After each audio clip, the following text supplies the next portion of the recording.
think the first thing you face when you leave your job and your paycheck and your health insurance is, how are you going to fill in that gap, right? Because some people will take the stance that running out of money and depleting your bank account will spur you to work even faster and harder. I'm not necessarily of that camp because I felt like I would worry so much about that issue.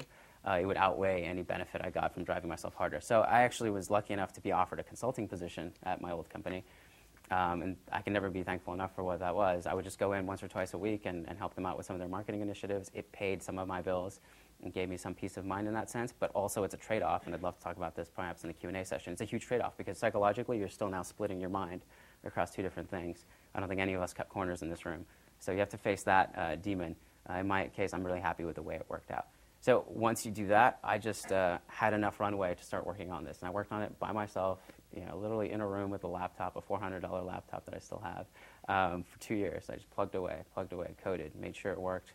Bit by bit, I would release it, get feedback, and roll it back into the main product.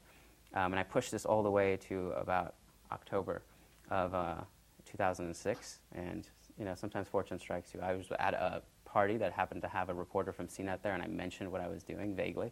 And the next day, he wrote a 2-page article on it without letting me know. So suddenly, people were coming to this very, very pre-alpha site. And it was exciting and amazing. And I think the email that I sent out forwarding to everyone had 4,000 exclamation points in it. Like, check this out, I'm on CNET. But at the same time, that goes very, very quickly, and you realize I've got to actually back up what I've built, or I could blow it.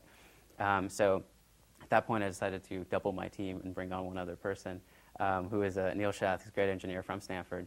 Actually BScs, MS, MSNE, as many of you are too. So he joined me in October, and then we just basically decided no more publicity. Let's make sure this product works before we get another round of press.